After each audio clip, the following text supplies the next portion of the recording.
유쾌하고도 신나는 시사 토크쇼 오태훈의 시사본부.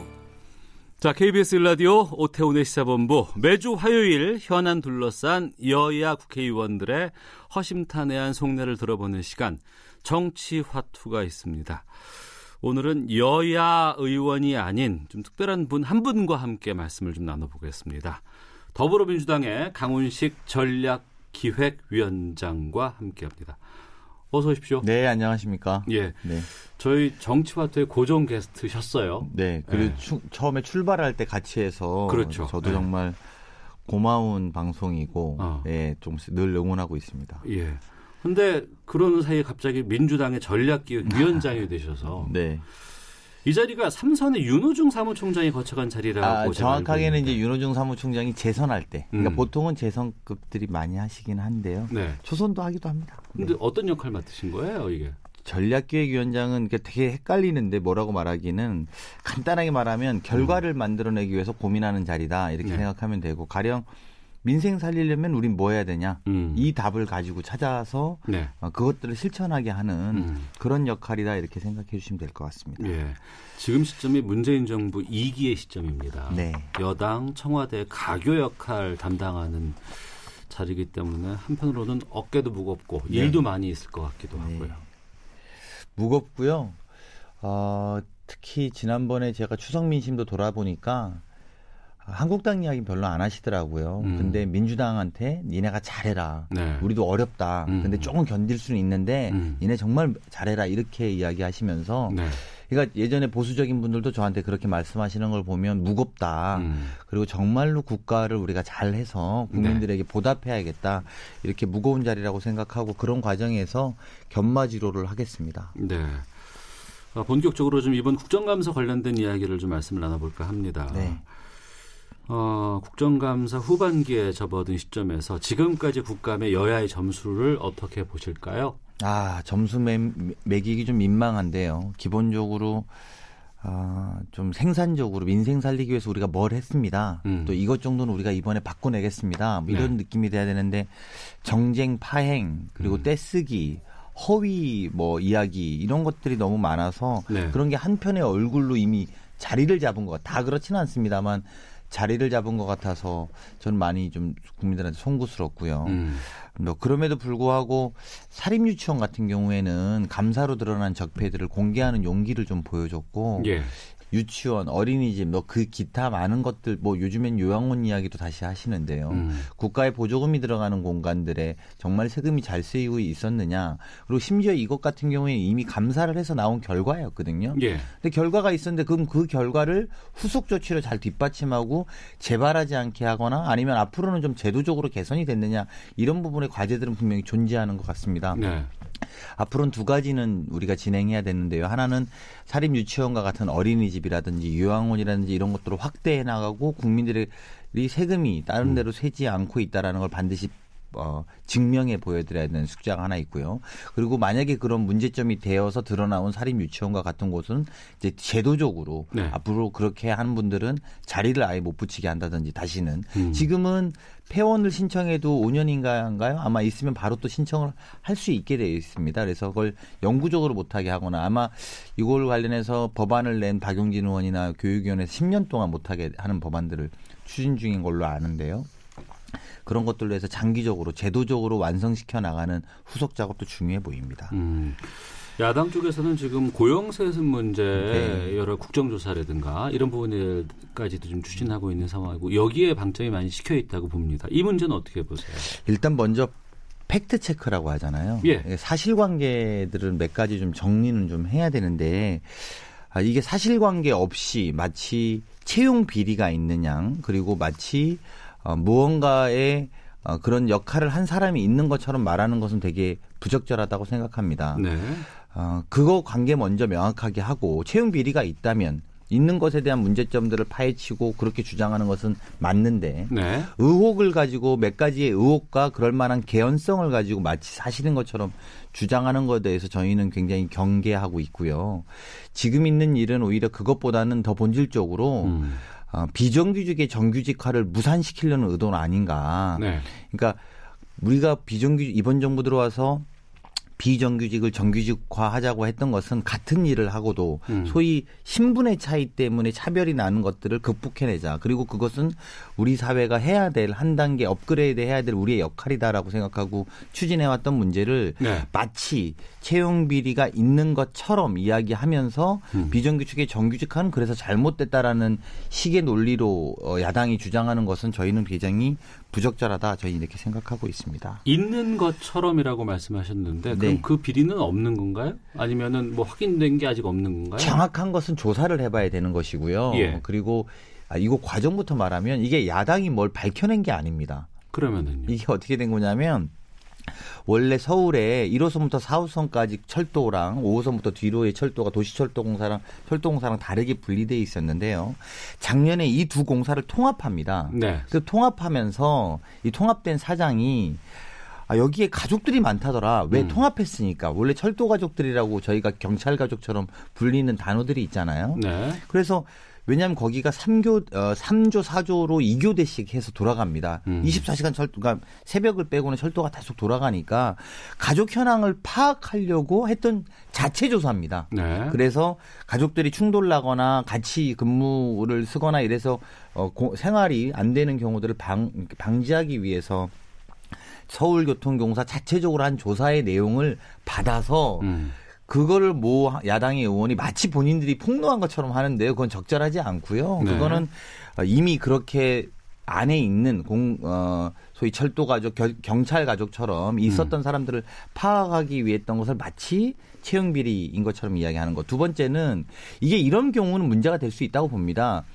비정규직을 정규직화하겠다는 큰 방향이 정해진 다음에 비정규직으로 막 사람을 무리하게 넣어서 네. 정규직화를 꼬했다거나 또는 공정한 경쟁을 하지 않고 들어갔다거나 예. 이런 것들은 다 문제가 되고 그런 것들은 저희도 뭐 정의의 문제에서 불공정과 싸우는 정부고 여당이어야 된다고 생각하기 때문에 그런 것들을 물러날 생각은 없습니다. 가족이 입사를 할 수는 있지만 정당한 절차를 거쳐서 가는 건 문제가 없고 그렇죠. 특혜에 의해서 가는 건 안 된다는 거잖아요. 특혜는 절대 있으면 안 되죠. 그리고 그 부분에 대해서는 철저하게 파헤쳐야 된다는 게 서울시의 입장이기도 하고 저희의 입장이기도 합니다. 그러면 네. 서울시는 지금 박원순 시장 같은 경우에는 감사원에 감사를 요청한 상황이고 그렇습니다. 감사원 감사가 있을 건데 네. 자유한국당이라든가 야3당은 포함해서 국정조사를 지금 요구하고 있는 상황이거든요. 네. 네. 국정조사는 받을 의향이 있으십니까? 자, 이제 이렇게 정리하시면 됩니다. 국정감사 과정에 우리가 이런 것들이 알려져서 야당 의원이 문제 제기를 한 것입니다.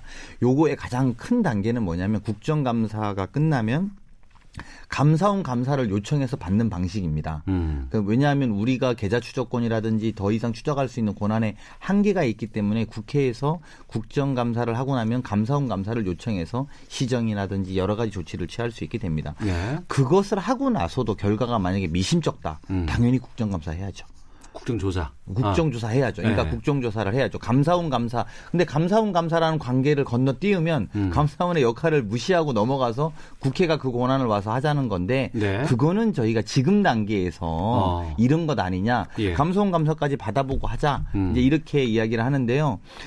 그 부분에 대해서 또 야당이 그러면 시간이 너무 오래 걸린다는 주장을 합니다. 너무 네. 오래 걸리니까 그렇게 급하시면 검찰 조사 의뢰하시면 되죠. 제가 좀 이렇게 공격적으로 말씀드리면. 예. 근데 그것을 국정조사라는 방법으로 굳이 이렇게 국정조사라는 방법으로 이렇게 바꾸는 것은 저희가 볼 때는 그래서 별로 내용은 없는데 네. 이것을 정치 공세화하는 정쟁화하겠다 그런 부분에 있는 것 아닌가 이런 생각이 들고요. 이 과정에서 기재부 대변인도 기재부에서도 그 전수조사 네. 공공기관 전체를 조사하는 것을 검토하고 또 진행해볼 여지가 열려놨다고 하니까요. 그러니까 그 부분을 제가 질문 드릴게요. 네. 이 서울교통공사 채용비리 외에도 지금 뭐 도시공사, 가스공사, 뭐 인천공사까지 특혜 의혹에 지금 휩싸여 있는 상황이거든요. 네. 이렇게 광범위하게 문제가 있지 않냐라고 지금 지적하고 있는 상황인데. 네, 제가 거기서 다른 공사들은 잘 모르겠는데 인천공사는 저희 국토위 소관이고 서울교통공사처럼 아는데 인천공사는 그날 정말로 의혹만 또 제기되고 아무런 팩트는 없는 걸로 다 이야기가 됐습니다. 그래서 네. 이게 물론 제가 이렇게 막 말하다 보면서도 마치 우리가 여당이기 때문에 방어하려고 한다라고 청취자분들이 들을 수 있을 것 같은데 그러실 거예요. 전혀 그렇지 않습니다. 전혀 그렇지 않고 저희 또한 채용 비리가 단 한 건이라도 있거나 네. 또는 특혜의 거리가 단 한 건이라도 있으면 엄단해야 된다는 입장을 갖고 있습니다. 이것은 원칙이고 네. 저희 촛불 정신으로 만들어진 정부의 기준이라고 저는 생각합니다. 그걸 물러서겠다는 게 아니라 반대로 서울교통공사에 그러면 그 직원을 넣은 사람의 주체가 누굽니까? 이렇게 물어보면 네. 그래서 뭐 박원순이다 아니다 막 이렇게 막 겉돌았다가 결국은 국정조사를 하자고 하는 야당들도 박원순은 빼자라고 나와요. 그래놓고 권력형 비리래요 또. 이거는 네. 박원순 시장과 관련이 있는. 그러니까 이게 앞뒤 안 맞는 야당의 주장에 너무 저희가 현혹될 필요 없고 네. 제가 볼 때는 오히려 중심을 잡고 저희가 여당이지만 채용비리 이런 문제점들에 대해서 명확하게 밝히겠다. 국민 앞에 소상히 보고하겠다라는 약속을 드리고요. 하지만 터무니없는 정치공세에 대해서는 단호하게 네. 막아내겠다고 말씀드립니다. 알겠습니다. 자, KBS 1라디오 오태훈의 시사본부 더불어민주당의 강훈식 전략기획위원장과 함께 정치 현안과 파장 짚어보는 정치화투 진행하고 있습니다. 저희가 지난주에 그 조경태 네. 자유한국당 의원과 인터뷰를 했는데 가짜 일자리 특별위원회 위원장을 맡고 계시더라고요. 네. 그래서 이제 정부의 이제 일자리 정책에 대한 비판들을 좀 상당히 좀 많이 하셨어요. 네. 경제가 어렵고 여당 또한 이걸 잘 알고 있습니다. 이 부분에 대해서 일자리를 조금 더 낮게 만들어 보겠다는 것은 아까 우리가 지금 오늘 주제로 많이 이야기하는 비정규직 정규직화처럼 대기업 중심의 또 기업하기 좋은 나라들을 만들면 될 거라고 지난 정부 내내 해왔습니다. 그러다 보니까 경제 구조가 어떻게 됐냐면 기업에 맞추다 보니까 같은 일을 하는데도 비정규직은 많이 만들어줄 수 있는 노동 유연성이라는 명분하에 많이 만들어 왔습니다. 근데 이런 것들을 좀 근본적으로 해소해보자. 네. 비정규직은 이제 줄이고 또 노동하는 사람들이 노동의 가치 자체를 인정받아보자. 그래서 최저임금도 즉 정말 사람이 살 수 있는 최소한의 돈은 한 달에 얼마를 일하면 뭐 150, 200은 돼야 돼. 이런 정도의 기준도 좀 우리가 만들어보자라고 노력하고 있습니다. 대한민국 경제 위기가 사실은 굉장히 오랫동안 누적되어 있습니다. 근데 경제 위기의 누적도 있습니다만 경제 구조도 잘못되게 이렇게 되어 있는 부분입니다.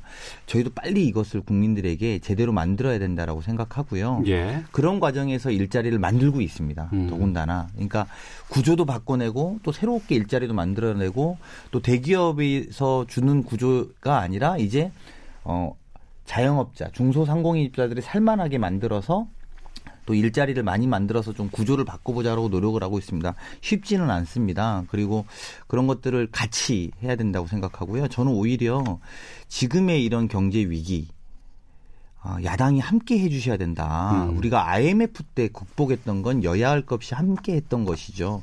이것을 정쟁의 거리, 가짜 일자리, 우리가 진짜 일자리 뭐 이런 식의 논쟁으로 하는 것이 국민들에게 설득력이 있을 거라고 생각하기보다는 네. 오히려 누구 한 명이라도 야당 의원 중에 또 조경태 의원님처럼 한 4선의 기재위원장까지 하신 분이 야 저런 일자리는 좋더라. 저런 정부 정책은 우리가 도와주겠다라고 하는 단 한 그 목소리만이라도 있다면 그런 의견을 모아서 국민들에게 보답하는 게 정치권의 역할이다. 네. 이렇게 생각드립니다. 예. 그 가짜 일자리 특별위원회가 단순히 야당만을 위한 것이 아니고 여당도 함께 들어와서 고민하자고 하는데 그 부분은 동의가 가능하실까요? 네, 뭐 말이 저는 사실 오늘 처음 그분이 그 역할을 한다는 이야기를 옆 방송에서 들어서 좀 더 저희가 내부적으로 논의를 해보겠습니다. 어제 나온 그 한국개발연구원 KDA 보고서가 있습니다. 네. 최저임금의 급격한 인상, 근로시간 단축, 비정규직의 정규직화. 앞서 했던 얘기들은 집합체 같은데. 정부의 친노동 정책이 비용 상승을 촉발해서 올해 실업률을 끌어올린 요인으로 작용했다. 이렇게 밝혔는데 그동안 주장했던 정부의 내용과는 다른 부분이거든요. 네.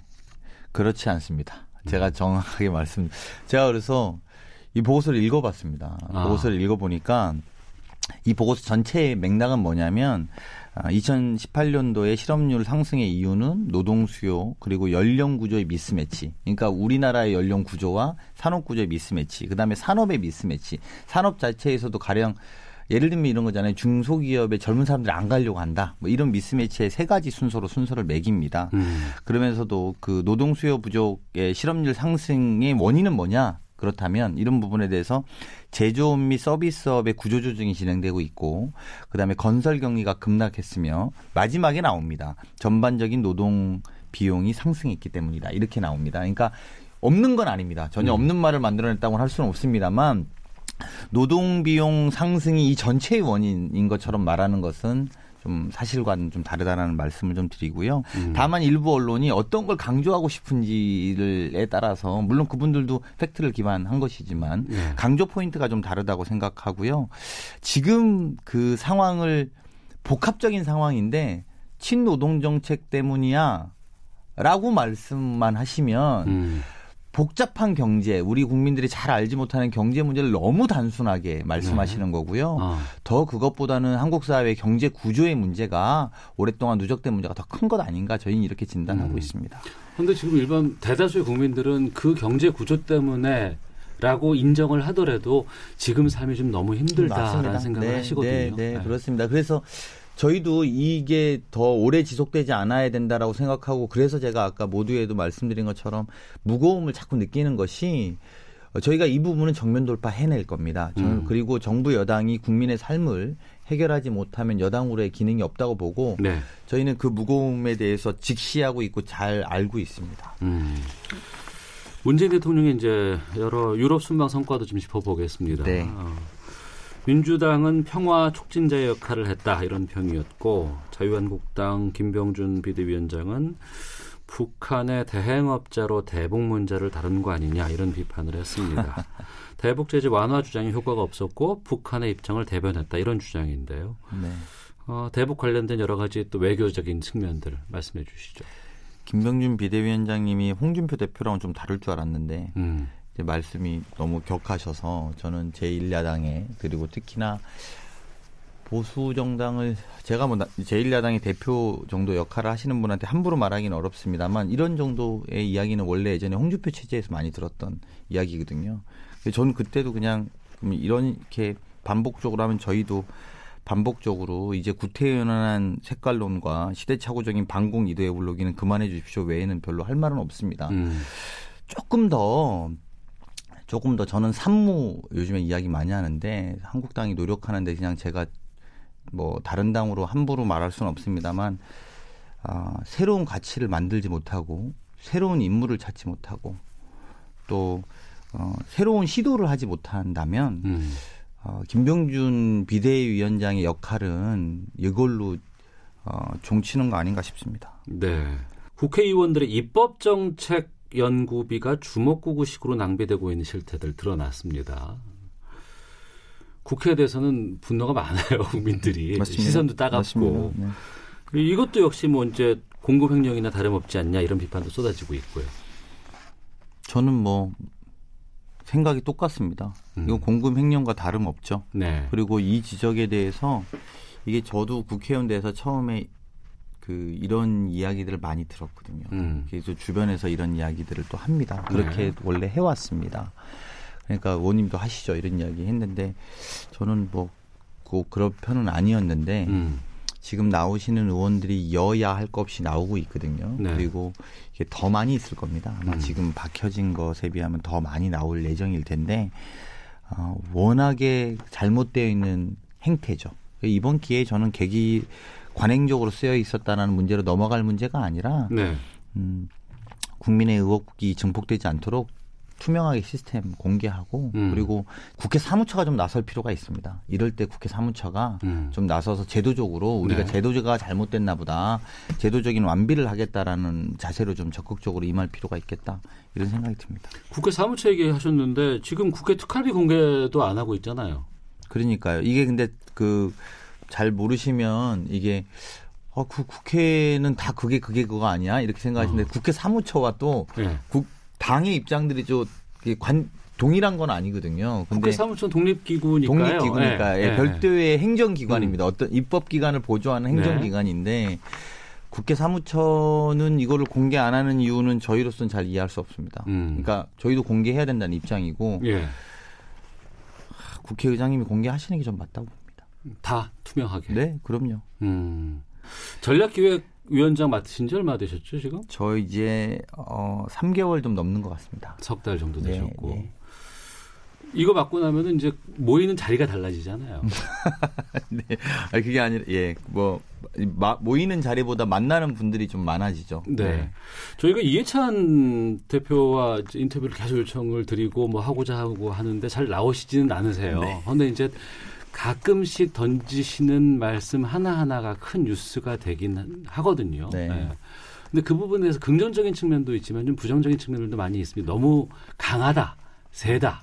이런 평가들도 많이 나오고 있고 또 일부에서는 그것을 빌미로 삼아서 공격하기도 하고 하는데 평소에 보시는 이해찬 대표의 그런 언행에 대해서는 어떤 인식이실까요? 굉장히 담백하십니다. 그래요? 제가 보면. 그리고 이거를 오히려 한번 보세요. 이해찬 대표가 돼서 강하다라고 느끼시지만 단 한 번도 야당을 공격한 적이 없습니다. 이해찬 대표 워딩이 단 한 번도 야당을 공격한 적이 없습니다. 네. 전부 다 국민을 바라보고 말씀을 드리고 있고 그거는 어떤 의미로 보면 그 내공 이런 측면에 오히려 더 기인하는 바가 아닌가 저는 싶습니다. 예, 야당을 공격한 적이 단 한 번도 없다고. 아니 한두 번 있겠죠. 하지만 또 팩트 체크해가지고 또 야당을 배려하지 않는 강한 말투에 대한 지적들도 많이 나오고 있어요. 지금 저희 방송을 통해서도 여러분들께서 말씀을 네, 해주고 계시고요. 아니 근데 존중하지 않는 건 아닙니다. 근데 대부분의 국민들이 싸우지 말아라. 네. 그리고 여당의 역할이 무겁다라고 하는 것들이 아마 보고가 되는 걸로 알고 있고요. 그래서 야당과 싸우는 모습 또 뭐 그거를 또 아무 대꾸를 안 하면 또 무시하냐고 하시고 이렇게 보지 마시고 네. 싸우는 모습보다는 좀 더 생산적인 모습 우리가 역할을 하려고 하는 모습에 더 중심을 가지고 움직이고 있구나 이렇게 이해해 주셨으면 하는 바람입니다. 예. 내년 2월까지 이제 자유한국당 쪽이라든가 뭐 바른미래당 쪽에서 뭐 보수 대통합이라든가 뭐 여러 가지 뭐 홀로서기 뭐 해쳐 모여 이런 여러 가지 평가들이 나오고 있는데 네. 현 여당 더불어민주당의 올 연말까지의 뭐 목표 계획 어떤 것들을 끝으로 말씀하실까요? 저희에게 국민들이 많이 지지해 주는 만큼 저희는 그 공간만큼 또는 그 여유만큼 더 민생에 집중할 겁니다. 경제 살리는데 더 무겁게 할 거고요. 일자리 하나라도 더 만드는데 노력해야 된다고 생각합니다. 알겠습니다. 자, 오태훈의 시사본부 더불어민주당의 강훈식 전략기획위원장과 함께 정치화투 해봤습니다. 바쁘실 테지만 종종 또 모시겠습니다. 네, 고맙습니다. 불러주십시오. 오늘 말씀 고맙습니다. 네, 고맙습니다.